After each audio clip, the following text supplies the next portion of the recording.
Hello, नमस्ते. पुन्हा एकदा रुचकर आहार ब्लॉगमध्ये तुमचं खूप खूप स्वागत आहे. मी तुमच्यासाठी खास असा आज पुदिना आणि धनियाचा व्हेज पुलाव घेऊन आलेली आहे. त्याआधी माझ्या चॅनलवर कोणी नवीन असाल तर सबस्क्राईब करायला प्लीज विसरू नका. तर चला आपण आता व्हिडिओला सुरुवात करूया. हे बघा अशा प्रकारे फ्लावर, बीन्स, गाजर आणि बटाटे स्वच्छ धुवून मी चिरून घेतलेली आहे. प्रमाण म्हटलं तर तुम्ही कमी जास्त असं करू शकता. मेन इन्ग्रेडियंट्स म्हणजेच आपला पुदिना आणि कोथिंबीर ते देखील स्वच्छ असं अर्धा जुळी व्यवस्थित स्वच्छ धुवून घ्या. अर्धी वाटी मी दही घेतलेली आहे. हिरवी मिरची, आलं आणि लसूण, खडे मसाले, साई जिरा, काळे मिरे, लवंग आणि थोडीशी दालचिनी. तर मी अशा एका छोट्या मिक्सरच्या भांड्यामध्ये कोथिंबीर आणि पुदिना, त्याच प्रकारे अर्धी वाटी दही, हिरवी मिरची ही सगळी अशी व्यवस्थित असं पेस्ट तयार करून घ्या. लक्षात घ्या ह्यामध्ये थोडीशी बर्फ टाका तर आपला जो पेस्ट आहे एकदम हिरवळ राहतो त्याने. अशी मी 3 ग्लास तांदूळाचा पुलाव बनवणार आहे. तर स्वच्छ असं 3 ग्लास तांदूळ धुवून घ्या अशा प्रकारे आणि पाण्याचं प्रमाण मी तुम्हाला पुढं सांगते. असं स्वच्छ असं धुवून घ्या. आता एक भांड्यामध्ये म्हणजे कढई नेहमी जाड असायला पाहिजे कारण त्यामध्ये छोट्या वाटीने 1 वाटी तूप घेतलेली आहे आणि अर्धी वाटी तेल टाकून घ्या. तुम्हाला हवं असेल तर तुम्ही पूर्ण तुपातही करू शकता किंवा तेलातही करू शकता. आता यामध्ये सगळे खडे मसाले व्यवस्थित असं भाजून घ्या. हे बघा खडे मसाले.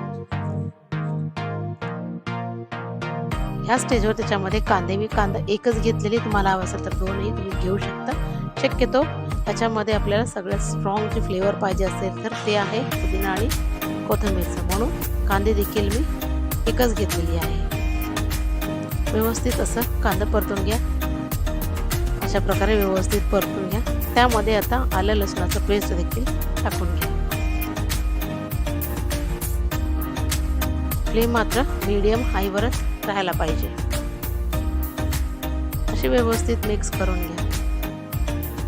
हाय फ्लेमने काय होतो एकदम करपतो. आपल्याला वाटतं चांगलं व्यवस्थित झाले पण आतून सगळे मसाले कच्चे असतात, म्हणून नेहमी फ्लेम जे आहे ना मीडियम हायवरच ठेवायचं. असे सगळी मसाला व्यवस्थित मिक्स करून घ्या.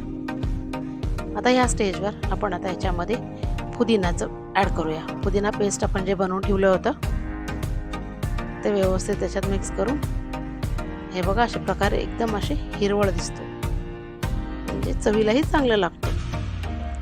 आता झाकण लावून 5 मिनिटासाठी ठेवून द्या अगदी लो फ्लेमवर. बघा त्याचं असं तेल चोटायला लागलेलं आहे. आता पुन्हा याला मसाला सगळं एकजीव करून घ्या.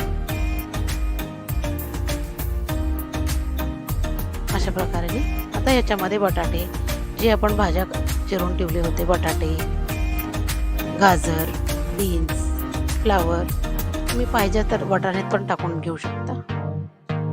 मला वाटाणे याच्यात आवडत नाही म्हणून मी टाकलेली नाही आहे. सगळे मसाले व्यवस्थित असं मिक्स करून घ्या. आता याच्यामध्ये अजिबात पाणी वगैरे काही टाकू नका. सगळं व्यवस्थित असं मिश्रण मिक्स करून 5 मिनिटासाठी झाकण लावून ठेवून द्या.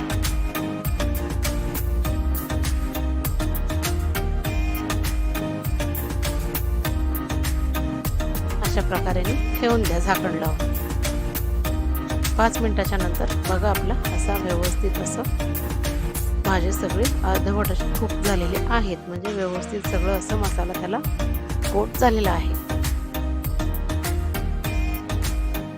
आता ह्याच्यामध्ये हे बघा मसाला व्यवस्थित झाले. आता ह्याच्यामध्ये तांदूळ धुवून घेतलेले स्वच्छ असं ते तांदूळ देखील त्यात ॲड करून घ्या. पुन्हा मसाला तांदूळ तुटायला नाही पाहिजे असं व्यवस्थित असं मिक्स करून घ्या. आणखीन एक, जर तुम्ही तांदूळ लगेच असं लगेच करणार असेल पुलाव तर नाही भिजवलेले असेल तुमच्या तांदूळ तर तुम्ही जवळपास याला 5 ग्लास पाणी टाकू शकता. जर समजा नसेल तुम्ही लगेच करणार असेल तर 4 ग्लास पाणी सफिशियंट आहे.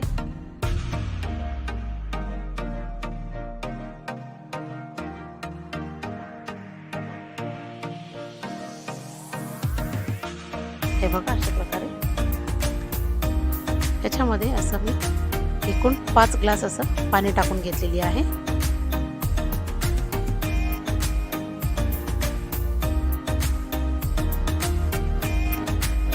पाणी मिक्स करून घ्या. मी लगेच करते म्हणून मी 5 ग्लास पाणी टाकलेले आहे. चवीनुसार मीठ. एक उकळी येईपर्यंत फ्लेमला थोडीशी हाईच ठेवा.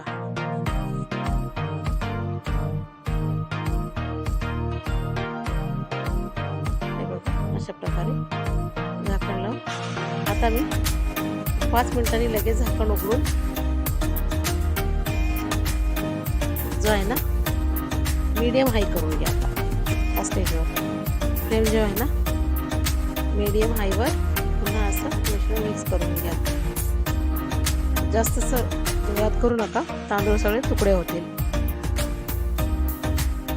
हे बघ असे आपलं पुन्हा 5 मिनिटांनी मी काय केला होता, फ्लेम पूर्ण लो करून टाकली होती. हे बघा आता आपलं असं मस्त असं पुलाव तयार झालेला आहे. धनी आणि कोथिंबीरचा पुलाव तयार झालेला आहे. तर माझी ही रेसिपी कशी वाटली मला नक्की कमेंट बॉक्समध्ये कळवा. आणि हो व्हिडिओ पडायला थोडा वेळ लागला होता, माझी तब्येत बरी नव्हती म्हणून थोडासा वेळ लागला होता.